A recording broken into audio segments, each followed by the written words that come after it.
नमस्कार मैत्रिणींनो, मी आहे रियाज किचन मध्ये तुम्हा सगळ्यांचं मनपूर्वक स्वागत आहे। मी आज तुम्हाला आणखीन एक लाडवाची रेसिपी दाखवणार आहे, नाचणीचे लाडू। त्याच्यासाठी मी काय काय साहित्य घेतलंय ते तुम्हाला दाखवते। हे नाचणी सत्व आहे 1 वाटी। ह्याच्याऐवजी तुम्ही नाचणीचं पीठ देखील वापरू शकता। हे ड्रायफ्रुट्स आहेत। ड्रायफ्रुट्स मध्ये हे बदाम घेतलेत 2 चमचे आणि 1-1.5 चमचा हे काजू घेतलेत। हे अर्धी वाटी अर्धा कप खजूर घेतलेत। हे जर्दाळू घेतलेत पाव कप। हे 2 चमचे तीळ घेतलेत। ही वेलची पावडर आहे। हे तूप घेतले भाजण्यासाठी। हे साधारण पाव वाटी तूप आहे। हे पंपकिन सीड्स आहेत आणि हे पिस्ता आहे। ह्याच्यातलं ड्रायफ्रुटचं प्रमाण तुम्ही तुम्हाला हवं तसं घेऊ शकता। मी माझ्या लहान बाळासाठी करते 1 वर्षाच्या। मोठी माणसं पण खाऊ शकतात, पण मी त्याच्या हिशोबाने हे साहित्य घेतलेलं आहे। ह्याच्यात तुम्ही कमी जास्त करू शकता। मी ह्याच्यात गूळ वापरणार नाहीये। मी खजुराचा जो गोडवा आणि जर्दाळूचा येतो त्याच्यात हे बनवणार आहे। तुम्हाला हवं तर तुम्ही त्याच्यात गूळ पण ऍड करू शकता।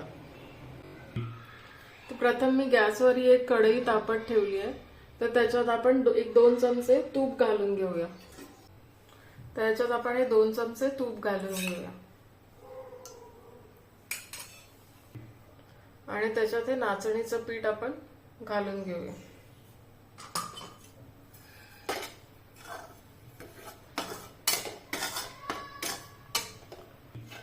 नाचणीचं पीठ आपण हे मंद गॅसवर भाजून घ्यायचं आहे। गॅस एकदम बारीकच ठेवायचा आहे, मोठा गॅस ठेवायचा नाही, नाहीतर ते पीठ जळून जातं। हे चांगलं खरपूस भाजून घ्यायचं आहे मंद गॅसवर। आता हे बऱ्यापैकी भाजून झालेलं आहे। ह्याला एक भाजलं की तुम्हाला कळेल, ह्याला एक छान सुगंध सुटतो। आता आपण ह्याच्यात आणखीन थोडं तूप घालून घेऊया। पहिल्यांदाच जास्त तूप घालायचं नाही, नाहीतर मग त्याचा गोळा होऊन जातो। पहिल्यांदा थोडं तूप घालून ते भाजून घ्यायचं आणि मग थोडंसं 1-2 चमचे तूप घालून ते परतून घ्यायचं। आता हे बऱ्यापैकी भाजून झालेलं आहे। ह्याच्यात जर गुठळ्या झाल्या असतील तर हे असे चमच्याने थोडंसं मोडून घ्यायचं। आता आपण हे पीठ भाजून झालेलं आहे एका बाउल मध्ये ट्रान्सफर करून घेऊया। आता आपण ह्याच्यात ड्रायफ्रुट्स भाजून घेऊया। तर मी हे बदाम आणि काजू टाकलेत, ते थोडेसे असे परतून झाले की मग त्याच्यात आपण पिस्ता आणि पंपकिन सीड्स टाकून घेऊया, कारण ते लगेच भाजले जातात। ह्याला थोडा 1 मिनिट वेळ 1 मिनिट परतून घेऊया। आता आपण ह्याच्यात पिस्ता आणि पंपकिन सीड घालून ते भाजून घेऊया। एखादा मिनिट परतून घ्यायचं, जास्त भाजायची गरज नाही आहे। आता आपण ह्याच्यात तीळ भाजून घेऊया। तीळ भाजायला जास्त वेळ लागत नाही, एक अर्ध्या मिनिटात हे तीळ भाजून होतात। हे असे पटापट उडायला चालू होतात। आता हे तीळ भाजून झाले, ते पण आपण एका बाउल मध्ये ट्रान्सफर करून घेऊया। आता आपण हे राहिलेलं तूप आहे ते याच्यात घालून घेऊया आणि त्याच्यात आपल्याला खजूर आणि जर्दाळू आहे ते थोडेसे तुपावर परतून घ्यायचे।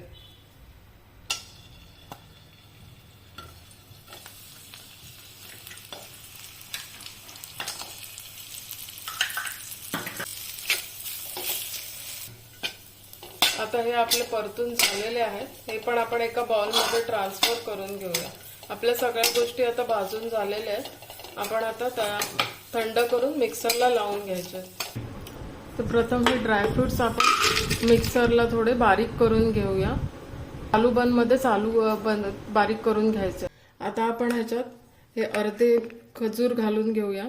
खजूर आणि जर्दाळू आहेत ते, आणि हे थोडंसं जे आपण नाचणीचं पीठ भाजलेलं आहे ते घालून ते बारीक करून घेऊया। हे अर्ध मिश्रण लावून घेतलं की ते चांगलं बारीक एकजीव होतं। आपण ह्याच्यात आता हे खजूर आणि अक्रोड आहेत आणि त्याच्यात नाचणीचं पीठ हे पण मिक्सरला लावून फिरवून घेऊया। आपण आता हे सगळं मिक्सरला लावून घेऊया। आता हे आपलं मिक्सरला फिरवून झालेलं आहे सगळं। आपण आता ह्याच्यात वेलची पावडर मिक्स करूया आणि हे थोडं असं हाताने असं मिक्स करून ह्याचे लाडू वळायला घेऊया। आता हे सगळं मिक्स करून झालंय, आता आपण ह्याचे लाडू वळायला घेऊया। तुम्हाला वाटलं तर तुम्ही ह्याच्यात तूप घालू शकता, पण हे लाडू हे बघा हे वळले जातात। हे लाडू पटकन तयार होतात, याला जास्त वेळही लागत नाही आणि ह्याला हे बेसन आणि रव्यासारखे वळायला प्रॉब्लेम पण येत नाही. बघा हे लाडू रेडी आहेत तयार. आता ह्याच्याप्रमाणे आपण बाकी सगळे लाडू वळून घेऊया. आता आपले हे लाडू वळून तयार झालेले आहेत. मी सांगितलेल्या मेजरमेंटमध्ये 13 लाडू तयार झालेले आहेत माझे. तुम्ही तुमच्या साईज हव्या त्याप्रमाणे ॲडजस्ट करू शकता. अशाच नवीन नवीन रेसिपी पाहण्यासाठी माझ्या चॅनलला सबस्क्राईब करा. रेसिपी आवडली असेल तर लाईक करा आणि तुमच्या जर काही सजेशन असतील तर मला कमेंट बॉक्समधून कळवा. थँक्यू.